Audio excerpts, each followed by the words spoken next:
Umaga sa ating lahat, Tesla. Bago tayo magsimula, pakilabas niyo muna yung mga learning activity sheets natin.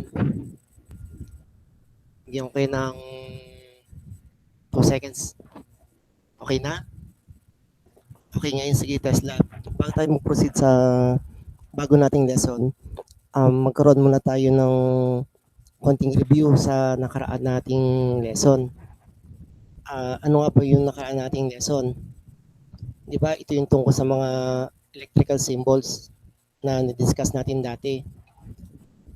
Tingnan nga natin kung masasagot nyo ng tama to or kung nare-recall nyo pa talaga kung ano yung mga electrical symbols natin. Simulan natin, Tesla. Itong symbol na to, Tesla, ano kasi ang pangalan ng symbol na to? Bigyan ko kayo ng 2 seconds. Okay, tama. Kung ang sagot mo ay lightning arrester, tama kayo, Tesla. Dahil ito yung symbol ng lightning arrester. Para saan kasi yung lightning arrester? Ang lightning arrester, ito yung ginagamit ng mga malalaking kumpanya na inilalagay nila sa mga taas ng mga building nila para pagka na halimbawa nagkaroon ng malakas na kidlat, hindi maapektuhan yung mga makinarya nila sa loob. Bali, ang gagawin ng lightning arrester, di ba? I-absorb lang niya yung kidlat na yan. Parang idadiretso lang niya sa ground na kung saan walang masisira mga machineries nila sa loob. Dahil nga masyadong komplikado yung mga machines nila sa loob, kaya napaka-importante sa mga malalaking kumpanya na meron silang lightning arrester. Okay, next nga, symbol.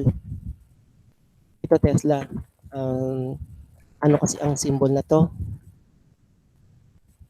Okay, tama. Kung ang sagot ninyo ay surge arrester, tama kayo. Yan ang symbol ng surge arrester. Ang surge arrester, di ba, Tesla, katulad sa past lesson natin, halos pares lang siya sa lightning arrester. Pero ito, binabawasan lang niya yung impact ng kuryente. Kumbaga, hindi yung parang bugso ng kuryente, di ba? Halimbawa, nag-brown out o nagkaroon ng blackout. Di ba pagka biglang bumalik yung kuryente, biglang parang madalas nasisira yung mga appliances natin, katulad ng rep, ng ilaw, electric fan, TV.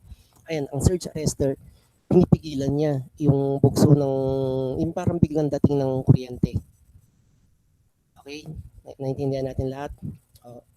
Isa pa nga, ito Tesla. Ito dapat alam natin lahat ano ang symbol na to. Sinong makakasagot nga dito? 2 seconds. Kung ang sagot niyo ay ground earth, tama kayo. Ang symbol na to na ground earth, napaka-importante nito para sa lahat ng mga appliances natin. Lalo-lalo na yung mga dimotor, katulad ng washing machine, electric fan, na kung saan meron siya dapat ground para kung, di ba, para sa yung ground, para kung meron siyang excess current, hindi ka makukuryente o hindi ka nag-ground. Pagkus, yung excess na kuryente na yan ay dinadiretso niya sa ground niya, sa lupa. Mawawala yung excess na kuryente dun sa mga machines natin katulad ng ang rep o ng washing machine natin. Okay, ngayon Tesla. Sa pagsisimula natin, ano ba yung objective natin para sa bago nating lesson na ito? Unang-una, the learner should be able to understand the differences between the pictorial diagram, schematic diagram, line diagram, and actual connection diagram. Number 2, the learner should be able to create their own pictorial diagram, schematic diagram, line diagram, and actual connection diagram. Ito Tesla, sa goal natin ngayon, dapat bawat isa sa atin magawa natin sa end ng lesson natin, bawat isa sa atin makapag-drawing ng pictorial, schematic, line diagram, at saka yung actual connection diagram natin. Okay, magsimula na tayo Tesla sa bago nating lesson. Ang lesson natin ngayon Tesla ay installing wiring devices used for floor and ground fault current interrupter o yung wiring diagrams. Okay Tesla, ano nga ba yung wiring diagram? A wiring diagram is a fundamental conventional graphic illustration of an electric circuit. It shows the simplified shapes of power, lighting, and signal connections between the devices. There are four diagrams used in electrical installation maintenance. These are number one nga, yung pictorial diagram. Number two, schematic diagram. Number three, line diagram. Number four, actual connection diagram. Ito yung Tesla, yung apat na madalas na ginagamit natin o dapat bilang isang electrical practitioner, maintindihan mo to o dapat alam mo tong apat na to para madali mo magawa yung isang trabaho o kaya yung isang project. Okay, continue natin. Pictorial diagram is a type of electrical print that shows external appearance of each component in a circuit. It is much like a photograph of a wiring installation. It shows more detailed physical appearance of a circuit or wiring installation. Tesla, ano nga ba talaga ang pictorial diagram? Ito, pakita natin gaano kasimple itong pictorial diagram na to. Ayan, Tesla, sabi niya kanina, pinapakita lang sa pictorial diagram kung paano yung magiging itsura niya mismo. 'Di ba? Kung mapansin niyo sa drawing natin, 'di ba? Ito yung circuit breaker natin. Tapos yung ilaw natin, junction box, tapos yung switch natin. Ayan pag Tesla, kung mapansin niyo dito, 'di ba? Itong solid na to, anong tawag kasi dito? PVC, tama. Ayan, sa pictorial diagram ng Tesla, ito mga PVC to. Ayan, PVC yan. Ito, PVC. Ito naman, yung mga PVC clamp natin. Ito, PVC clamp, di ba? PVC clamp. Ayan, PVC clamp. Sa pictorial diagram Tesla, simple lang ang sinasabi dito o gustong pagawa dito. Sa pictorial diagram, ipinapadrawing lang sa atin kung paano yung magiging itsura ng connection natin o nung project natin. Parang dito, di ba? Meron siyang circuit breaker, yung ilaw, at saka junction box. Ito drawing mo lang dito kung paano yung magiging itsura niya. Ito mga para naka-sheet na to, not necessary na ganito yung gayahin ninyo. Pwede mo siyang drawing o gumawa ka ng design sa pictorial diagram base sa kung paano yung gusto mo. Pero ito yung parang pinaka-sample natin. Ayan Tesla, itong pictorial diagram na to, pictorial diagram to ng one lamp controlled by single pole switch. Ito yung simpleng connection niya. Diba? Parang example nito, halimbawa, yung sa banya natin, diba? Mula doon sa circuit breaker natin, tumakbo yung PVC, diba? Tapos yung ilaw sa banyo. Tapos, yung junction box, ito, madalas nasa taas to o nasa loob to ng kisame. Tapos, yung switch natin syempre. Ayan, ganito lang kasimple Tesla ang isang pictorial diagram na sundan natin. Mapakadali lang niya, di ba? Do-drawing mo lang siya talaga. Wala ka na ibang gagawin. Okay, mag-proceed tayo. Ito naman Tesla, pictorial diagram to. Sample to ng isang one lamp controlled by two three-way switches in different locations. Parang kanina, ngayon sa single pole, di ba Tesla, din-drawing mo lang din. Dito naman din sa three-way switch na to, ganun din, din-drawing mo lang siya ulit. Di ba meron tayong circuit breaker, meron tayong ilaw, tapos yung junction box natin. Ang pinakaiba lang kanina, naging dalawa yung switch, ay no, S3W o yung three-way switch natin, at saka isa pang S3W. Ayan Tesla, paano itong drawing na to? Di ba example natin, halimbawa, up and down yung bahay natin. Bali, ang magiging itsura nito, itong isang three-way switch na to, nasa ilalim siya ng hagdanan. Itong kabilang three-way switch na to, nasa itaas to o nasa second floor. 'Di ba? Para sa anong three-way switch? Para kung halimbawa, aakyat tayo sa second floor. Siyempre, nakapatay madalas ang ilaw. Bago tayo siyempre makaakyat, gusto natin maliwanag. Kaya dito, pwede mo nang sindihan ang ilaw natin. Dito pa sa three-way switch na to, kung saan nasa ilalim ng hagdanan. Kung halimbawa, nakakit na tayo, syempre, nasa second floor ka na. Pag halimbawa matutulog ka naman, alangan naman na baba ka lang para patayin ulit yung switch sa ilalim ng hagdan. Hindi na. Kaya nga meron tayong three-way switch Tesla. Ang purpose ng isa pang three-way switch, ito, nakalagay ito doon sa second floor kung saan, yun yung katulad sinabi natin kanina, kung halimbawa gusto mo na matulog, sa pamamagitan ng three-way switch na to, pwede mo na mapatay ang ilaw na to kung saan hindi mo na kailangan pang bumaba sa hagdanan para lang patayin yung ilaw. Yan ang purpose ng three-way switch.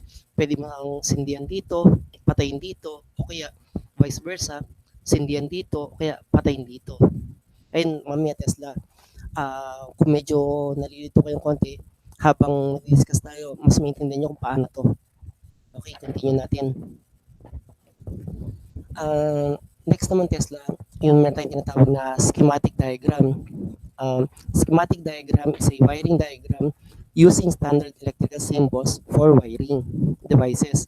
It is a representation of the elements of a system using abstract and graphic symbol rather than realistic pictures. Paano ba itong schematic diagram na to Tesla? Ayan. Dito naman yung Tesla, sana intindihin nyo mabuti na kasi itong schematic diagram na to, ito na yung mismo wiring diagram nga kung paano mo i-install yung isang switch.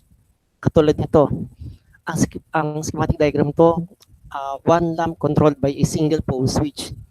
Ayan Tesla, tignan nyo mabuti ito, i-discuss natin para masundan ninyo. Ang symbol na to, di ba, CB, ito yung circuit breaker natin. Yung panel board natin, nandito. Pansinin niyo Tesla, meron tayong L1, L2. Ang L1, ito yung line 1. L2, line 2. Ito naman, di ba Tesla, yung ilaw natin. Ayan. Tapos, itong drawing na to, symbol na to, ito yung switch natin. O ngayon Tesla. Di ba, kadalasan sa mga bahay natin, puro mga single pole switch lang ginagamit natin. Itong schematic diagram to Tesla, pag naintindihan mo to, kayang-kaya mo ng instalasyon ng kahit ang sarili mong bahay. Kasi ang single pole connection na to, itong single pole switch na to, ito yung madalas na ginagamit sa lahat ng mga bahay. Halos common sa lahat ng mga bahay. Madalang lang yung mga 3-way, 4-way o iba pang switches. Itong single pole na to, ito yung madalas na ginagamit natin. Ito ring single pole na to, ito yung ginagamit natin sa kwarto natin, sa CR, sa sala, kusina. Okay, Tesla, sundan natin. Sundan niyo ako kung paano ang schematic diagram ng isang single pole switch. Ayan, Tesla, di ba? Mula dito sa ilaw, dito natin simulan. Sa ilaw, di ba? Itong linya na to, Tesla, lahat ng nakita niyong linyang yan, ano yan, mga wires yan, nagre-represent ng mga wire yan. Kaya itong mula sa ilaw Tesla, itong isang linya ng ilaw, idadiretso mo lang siya, simple lang, idiretso mo lang siya kaagad dito sa line 1. Ayan, wala ka nang gagalawin dyan. Pag naka-connect ka na dyan, yan na yan, wala ka nang papalitan pa dyan. Basta tandaan mo lang to, lagi itong isang linya ng ilaw, diretso lang sa line 1. Tapos, itong isang linya ng ilaw na to, dito naman siya dadiretso sa isang switch o yung butas ng single pole switch. Ilalagay mo na siya dyan, i-connect mo lang siya dyan. Ayan. Tapos, dito sa kabilang butas naman ng single pole switch Tesla, ilalagay mo naman yung isang wire na kung saan dadiretso siya dito sa line 2. Ayan lang Tesla, ganyan lang siya kasimple. Pagka nasundan mo ito na yung mismo schematic diagram na ginagamit natin sa mga bahay natin. Sundan mo lang to, hindi ka malilito. Kung medyo nalilito pa kayo, sa mga susunod discussion natin, mas maintindihan niyo pa to. Sana nasundan natin lahat ito, Tesla. Okay, mag-proceed tayo sa next. Ayun ngayon naman, Tesla. Ito namang schematic diagram na to, schematic diagram to ng one lamp controlled by 2 3-way switches in different locations. Katulad sinabi natin kanina, pwedeng halimbawa up and down yung bahay. Kaya dalawa yung 3-way switch niya. Kung mapansin niyo Tesla, kanina di ba, yung ilaw natin, tapos yung mga switches natin, 3-way switch, tapos meron tayo ulit line 1, line 2. Ayan Tesla. Sa 3-way switch, kapares lang din niya halos ang connection sa single pole. Yun nga lang, mamaya may discuss natin ano yung traveler, ano yung common. Ayan Tesla, 'di ba dito sa ilaw natin, gano'n din ulit. Yung isang linya ng ilaw, idiretso mo lang siya sa line 1 sa circuit breaker natin. Yan lang, ilagay mo lang diyan, connect mo lang siya diyan. Wala ka nang gagalawin diyan. Next na gagawin mo, yung isang linya ng ilaw dito, idadiretso mo siya dito sa common o yung zero na nakikita natin sa likod ng three-way switch. Ayan, 'di ba? Ilalagay natin dito siya, isusulpak natin siya diyan sa common. Tapos Tesla, para hindi ka rin malito kaagad, tandaan nyo na isang switch ito. Ito yung common niya, yung zero. Ito mga to, ito yung mga traveler. Yung traveler 1, traveler 3. Ito, sa kabilang switch na three-way, ito yung traveler 1 at saka traveler 3. Di ba napansin ninyo? Itong wire na yan, nag-connect lang yung traveler 1 at saka traveler 1. Pagdugtungin mo lang yan 1, 1, tapos 3, 3. Ganun lang kasimple. Pagsamay mo lang yung mga traveler na yan, wala ka nang gagalawin dyan. Next Tesla, di ba sa kabilang three-way switch, meron din siyang common. Ito, yung zero. Yung common na yan, idadiretso mo siya o i-connect mo siya sa line 2. Ayan na Tesla. Ganito lang kasimple ang schematic diagram ng isang three-way switch. Papansin niyo, di ba? Ano tong linya na to? Ano yung linya na yan? Pagka nakaganyan, napansin niyo to Tesla, na ang linya na to, nakataas dito, di ba? Tapos, dadiretso siya dito, tingin Tesla. Gusto mo halimbawa, sindihan ang ilaw na to. Pag nakita mo yung connection sa schematic diagram na itong linya na to, susundan mo na siya, di ba? Nakataas siya dito, nakakonect siya. Tapos, dadiretso siya dito, yung traveler 1. Kaya lang, pagdating dito, wala siyang connection, di ba? Putol. Kaya, hindi sisindi ang ilaw na to. Dapat, itong linya na to, nakataas din dito para magkaroon ng ilaw ito. Kasi pag nakataas itong linya na to, sundan natin Tesla, sundan nyo na, mula sa line 1, di ba dadaling kuryente, pupunta dito sa ilaw. Tapos mula dito, sa kabilang linya, dadiretso yung kuryente dito, dadaloy. Ayan, Tesla, dumali siya, di ba? Dahil nakakonekta dito, ayan, papasok siya dito, dadiretso dito, ayan. Ito yung linya. Yung kuryente, pumunta sa line 2, ayan, iilaw na siya. Nasundan natin. Kung medyo nalabuan kayo dito sa mga susunod pang explanation natin, mas masusundan ninyong mabuti ito. Sana hawak niyo yung mga activities ninyo para masundan ninyo ng mabuti kung paano itong discuss natin. Kahit hindi ko kayo nakikita, magbigay niyo yung full attention niyo dito habang pinapanood niyo to. Ayan, next, line diagram is a presentation of electrical connections of wiring devices using single line and with slashes indicating the number of conductors in the line. Ayan, paano itong line diagram? Ayan naman Tesla. Ang line diagram naman, pagka drawing mo to, wala kang ibang ilalagay dito kundi, ayun na, di ba? Itong circuit breaker natin, drawing mo lang siya. Tapos yung ilaw, tapos yung junction box, at saka yung switch. Sa line diagram Tesla, mapansin niyo, tig-isang linya lang din drawing mo. Ayan, di ba? Isang linya, isang linya.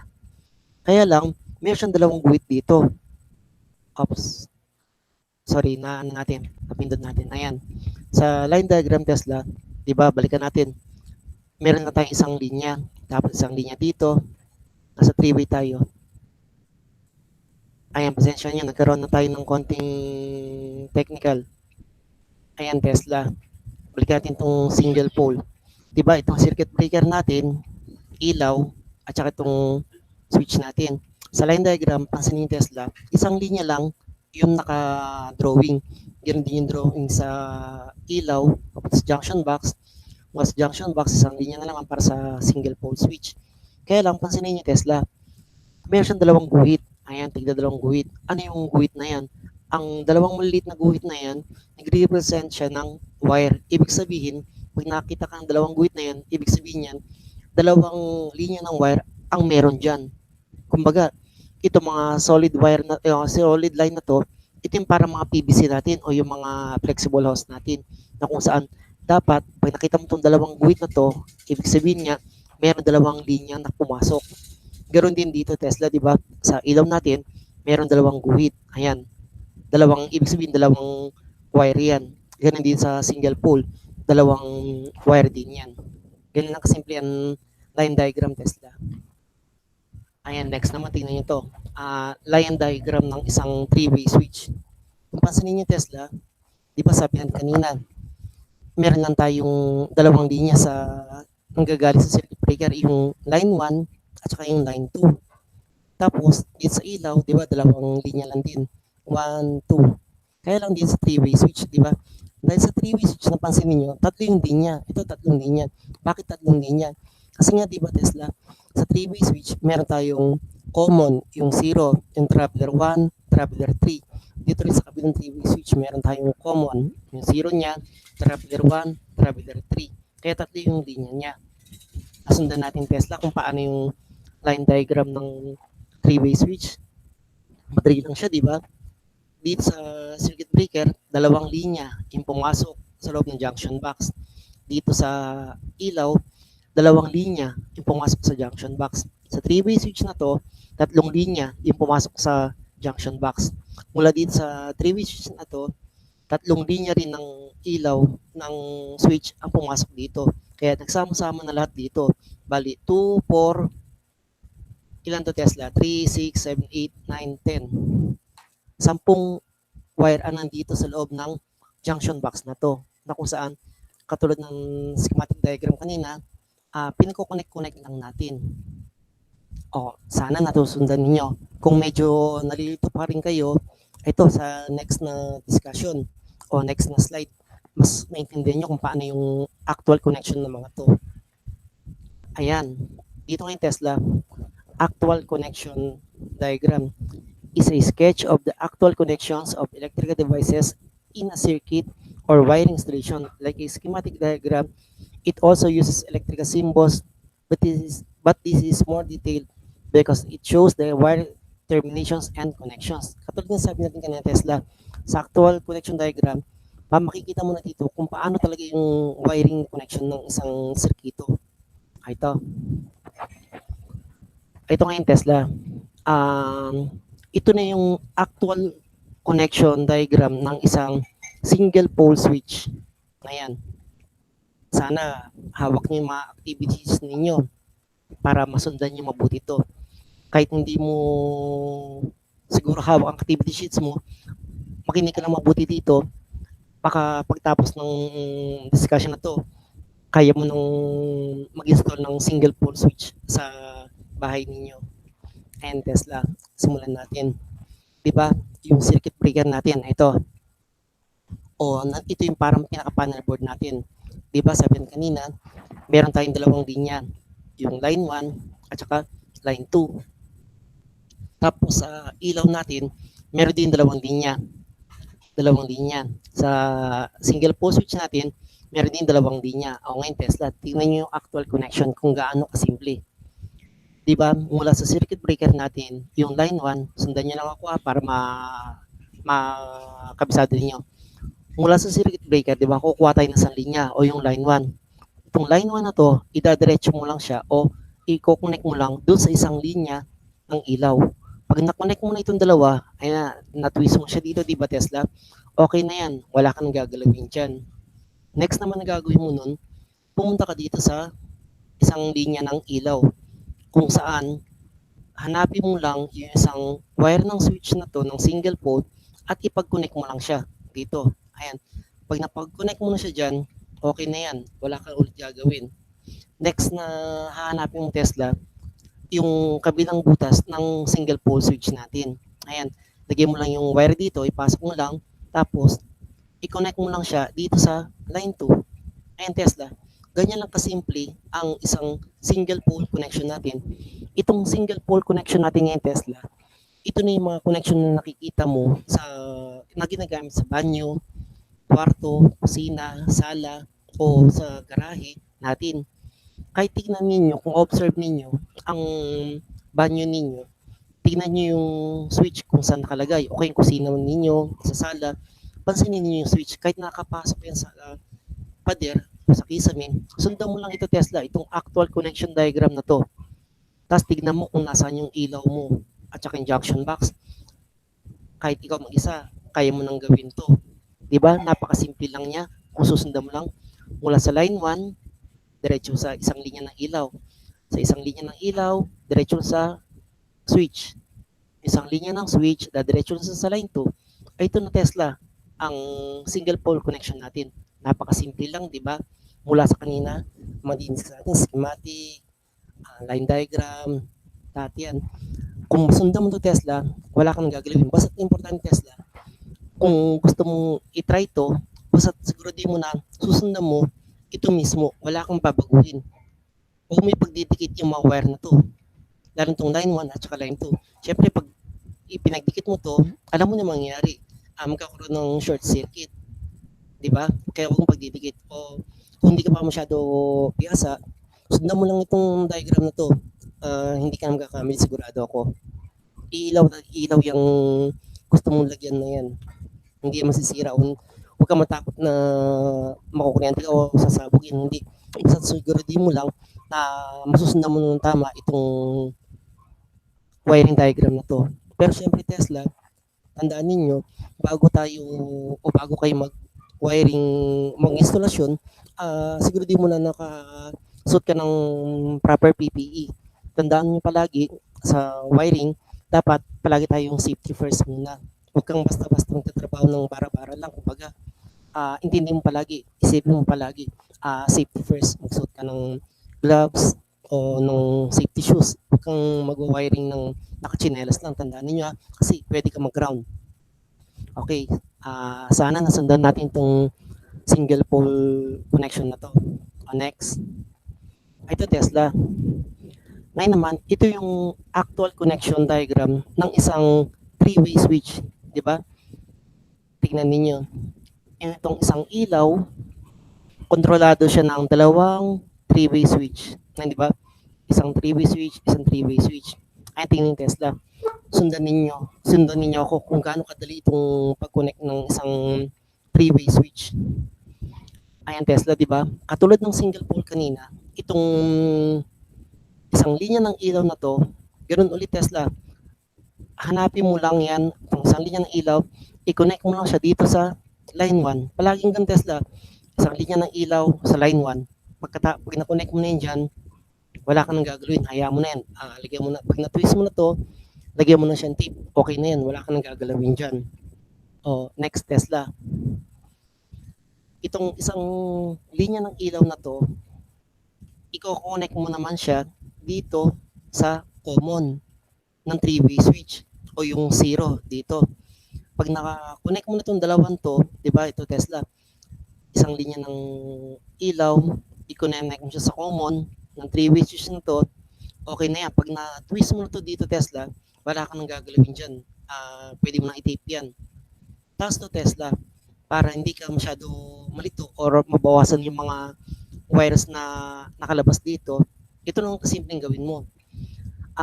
Sunod mong gawin, hanapin mo kaagad yung Traveler 1 at saka Traveler 3. Ayan, tingnan nyo ito na I-assume natin na ito yung Traveler 1. Tingnan nyo Tesla na Mula dito sa three-way switch na to, sundan nyo yung linya.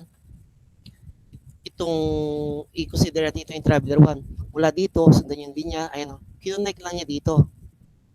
Ayan, di ba nakita yung Tesla yan? Nag-twist na siya dito ng wire, tapos bumaba siya dito. Ayan. Ito yung Traveler 1 sa kabilang three-way switch. Kaya ayan Tesla, nagkita na kaagad dito sa gitna na to sa junction box, nakita na yung dalawang Traveler 1, Traveler 1, Traveler 1. Ayan, nakatwist na siya dito. Hayaan mo na yan. Okay na yan. Pag na-twist mo yung Traveler 1, okay na yan. Ganon din ang gagawin mo dito Tesla para sa Traveler 3.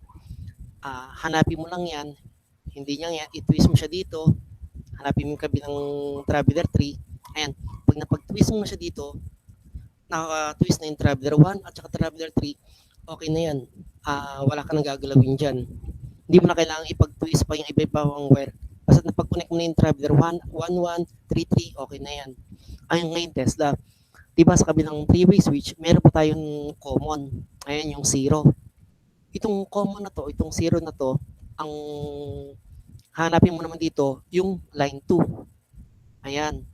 Pag na-twist mo na yan, okay na. Iilaw na itong three-way switch mo. Yung three-way connection na to. Iilaw na siya. Ganito lang kadali Tesla ang actual connection o yung pagkakabit ng isang three-way switch. Di ba napansin ninyo? Mula sa line 1, dumiretso sa isang linya ng ilaw. Itong isang linya ng ilaw na to, dumiretso siya sa common. Pagkatapos, hinanap mo lang yung traveler 1, 1, pinag-twist mo lang siya. Traveler 3, dumiretso siya dito, pinag-connect mo lang siya. Ayan, nakatwist na siya. Tapos yung isang common dito, tinwist mo lang siya sa line 2. Kaya na Tesla, wala ka nang kahirap-hirap. Ito na yung mismong actual connection o kung paano ka mag-wiring ng isang three-way switch. O sige Tesla, kung medyo nalilito yung iba sa atin, ano ba yung itsura ng three-way switch, ng single pole, ay ito siya. Ayan Tesla. Sa, kung papansin niyo di ba, sa single pole switch, tingnan yung pinakaiba ng single pole at saka ng three-way switch. Sa single pole, wala kang makitang marking sa likod. Ayan ang itsura niya Tesla. Sa three-way switch, meron kang makita, ayan o Tesla, yung sabi natin kanina, yung common, yung zero, ayan. Ito yung zero, ayan siya. Tapos yung traveler, 1 at saka 3. O di ba? Pansinin niyo yung pinagkaiba ng single pole at saka three-way switch. And observe niyo munang mabuti. Tingnan yung maigi ha. Dapat okay malito dyan na every time na gagamit ka or bibili ka ng switch, pag sinabi mo halimbawa, single pole switch o kaya three-way switch, ayun dahil makikita mo. Mamaya kasi bumibili ka ng three-way switch, eh nagkamali yung nagbenta sa'yo, ang naibigay sa'yo, single pole switch. Lugi ka nun syempre. Kaya ayan Tesla, titingnan yung buti. Wala single pole, marinis siya. Wala siyang markings. Ang three-way switch, ayan meron siyang common, yung zero, traveler 1, traveler 3. Kina Tesla kung gaano, ano ang pinagkaiba ng dalawang switch. Kung wala tayong tanong dyan Tesla, mag-proceed tayo dito sa video presentation natin. Okay? O sige Tesla, mag-proceed tayo dito sa video presentation natin.